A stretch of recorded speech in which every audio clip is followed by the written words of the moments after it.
भगवते शिवानन्दाय।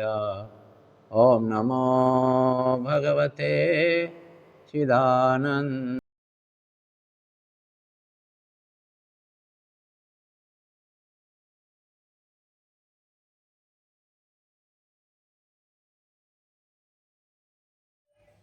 हरि ओम तत्सत। आज हम श्रीमद् भगवद गीता के तृतीय अध्याय के प्रथम श्लोक पर अति संक्षिप्त में विचार करते हैं। अर्जुन श्री कृष्ण से कहते हैं कि हे जनार्दन, यदि आप कर्म की तुलना में ज्ञान को श्रेष्ठ मानते हैं तो फिर मुझे इस हिंसा रूपी क्रूर कर्म में क्यों लगा रहे हैं। हरि ओम तत्सत। ओम नमो नारायण। हरि ओम तत्सत। आज हम श्रीमद् भगवद गीता के तीसरे अध्याय के दूसरे श्लोक को अति संक्षिप्त में विचार करते हैं।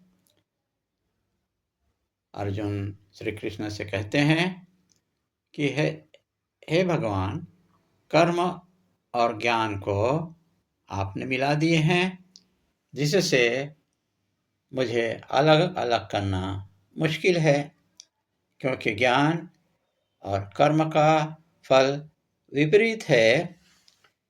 इसलिए जो मेरे उपयुक्त हो उसे ही मुझे समझाइए, उपदेशित कीजिए। हरि ओम तत्सत। हरि ओम तत्सत। आज हम श्रीमद् भगवद गीता के तृतीय अध्याय, जिसका नाम है कर्मयोग, उसमें भगवान श्री कृष्ण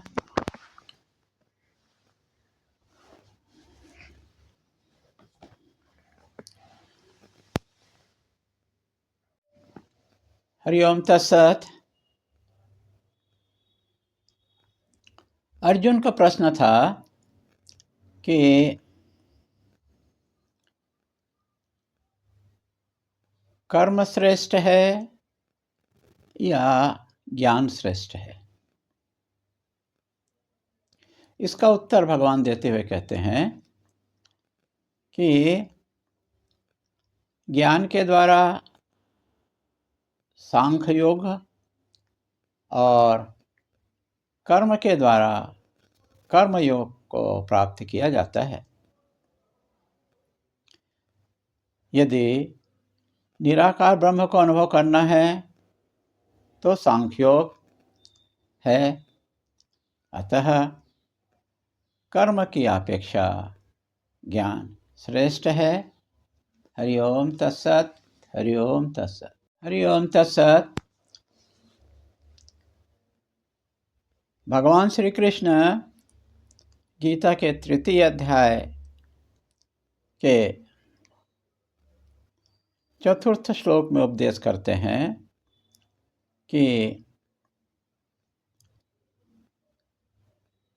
कर्म के आरंभ से ज्ञान का आरंभ होता है। यज्ञ, उपासना, कीर्तन से, शिव पूजा से मुक्ति नहीं होगी। मुक्ति होगी तो केवल तत्व चिंतन से, वेदांत श्रवण करने से। हरि ओम तत्सत। हरि ओम तत्सत। हरि ओम तत्सत। इस श्लोक में कोई भी प्राणी एक क्षण भी बिना कर्म किए नहीं रह सकता है।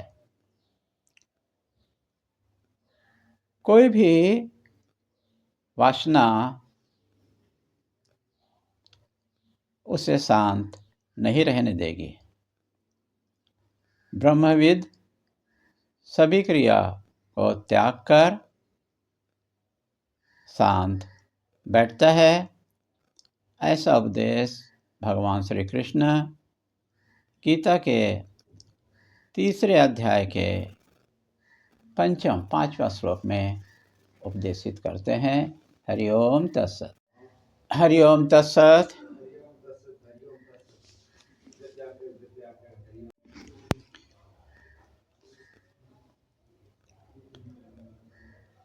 जो व्यक्ति शास्त्रीय आकार का चिंतन नहीं करता है उसे विमूढ़ात्मा कहते हैं।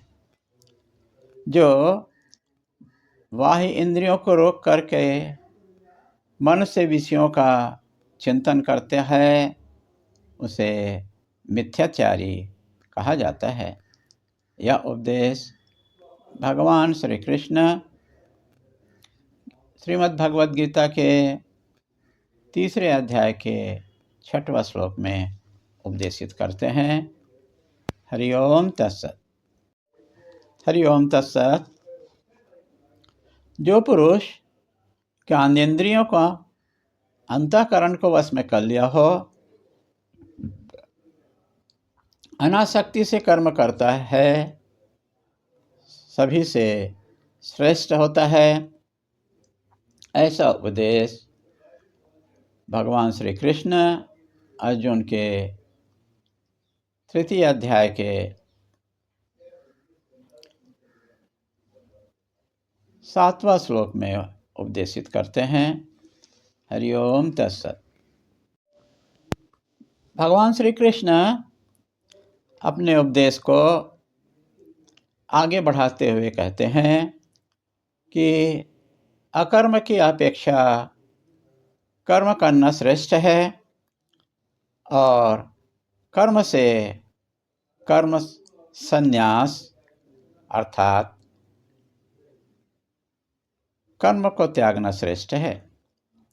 शरीर की यात्रा कर्म के बिना नहीं हो सकती है, इसलिए फल रहित निष्काम कर्म कर लो। ऐसा उपदेश भगवान श्री कृष्ण श्रीमद् भगवद गीता के 3 अध्याय के 8वें श्लोक में उपदेशित करते हैं। हरि ओम तत्सत। हरि ओम तत्सत। भगवान श्री कृष्ण अपने उपदेश को आगे बढ़ाते हुए 3 अध्याय के 9वें श्लोक में कहते हैं कि आसक्ति रहित और फलासक्ति रहित होकर के ईश्वर प्रत्यर्थ नित्य नैमित्तिक कर्म बंधन के कारण नहीं होते हैं, लेकिन काम्य और निषिद्ध कर्म बंधन के कारण होते हैं। हरि ओम तत्सत। हरि ओम तत्सत। हरि ओम तत्सत। भगवान श्री कृष्ण श्रीमद् भगवद गीता के 3 अध्याय के 10वां श्लोक के द्वारा अपने उपदेश को कहते हैं कि प्रजापति ने प्रजाओं को उत्पन्न किया, आप लोग भी प्रजा को उत्पन्न करो, यज्ञ करके देवताओं को प्रसन्न करो, तभी देवता आपकी कामनाओं को पूर्ण करेंगे। हरि ओम तत्सत। हरि ओम तत्सत। हरि ओम तत्सत। भगवान श्री कृष्ण आगे कहते हैं कि देवताओं को प्रसन्न करने से देवता आप पर सद्भावना बना करके रखेंगे, जिसके फलस्वरूप वे समय पर वर्षा, ठंड, गर्मी देंगे, अन्यथा दंड देंगे। श्रीमद् भगवद गीता के 3 अध्याय के 11वां श्लोक में ऐसा उपदेशित करते हैं। हरि ओम तत्सत। हरि ओम तत्सत। भगवान श्री कृष्ण श्रीमद् भगवद गीता के 3 अध्याय के 12वां श्लोक में उपदेशित करते हैं कि जो ऋषि अतिथि प्रत्यज्ञ नहीं करते हैं और अपने ही शरीर के पोषण में लगे रहते हैं, वे निश्चित ही चोर हैं। हरिओम तत्सत। हरिओम तत्सत। हरिओम तत्सत। भगवान श्री कृष्ण श्रीमद् भगवद गीता के 3 अध्याय के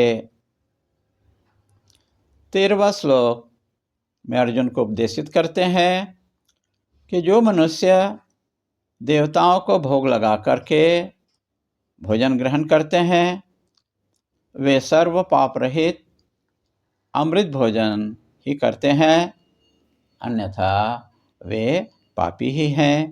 ओम नमो नारायणाय। हरिओम तत्सत। भगवान श्री कृष्ण श्रीमद् भगवद गीता के 3 अध्याय के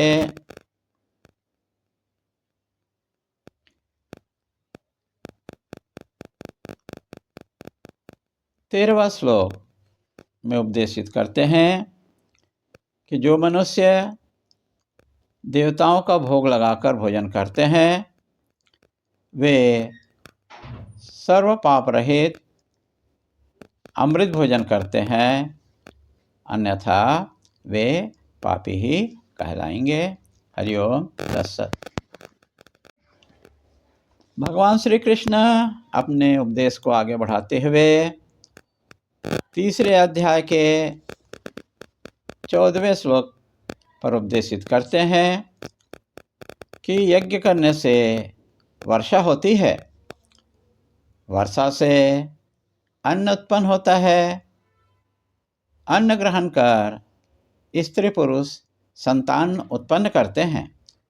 इस प्रकार अन्न से जीते हैं, अन्न से उत्पन्न होते हैं और अन्न खाकर मर जाते हैं।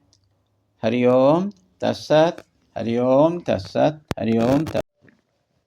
भगवान श्री कृष्ण अपने गीता में 3 अध्याय के 15 श्लोक में अपने उपदेश को आगे बढ़ाते हुए कहते हैं कि ऋतिक और यजमान ब्रह्ममय वेद हैं।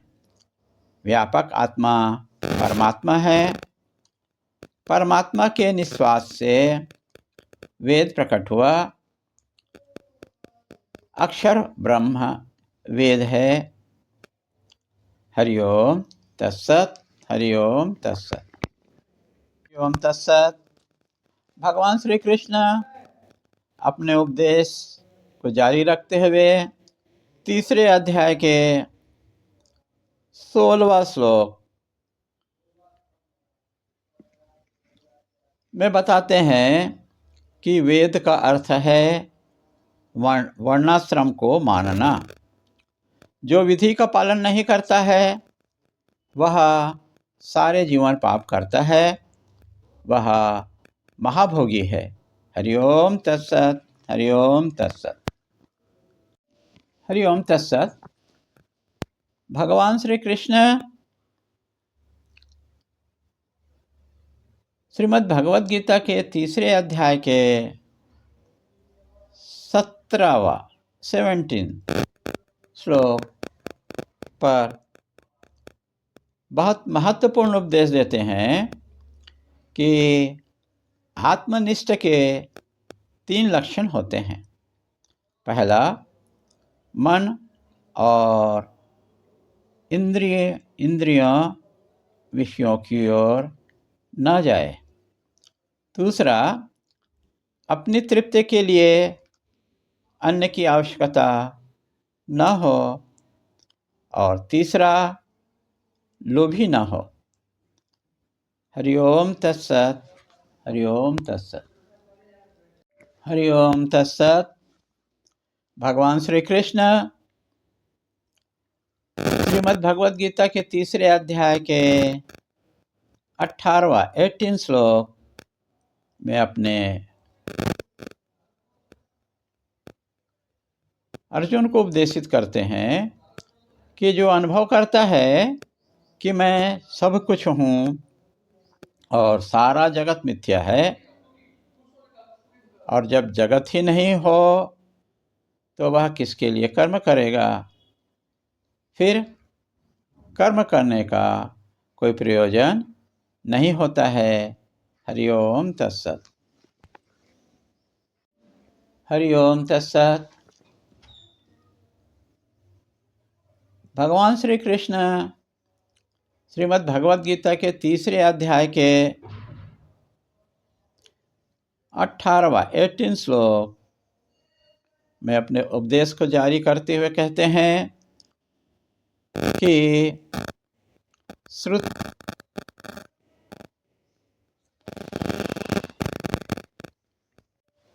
हरि ओम तत्सत। भगवान श्री कृष्ण श्रीमद् भगवद गीता के तीसरे अध्याय के 19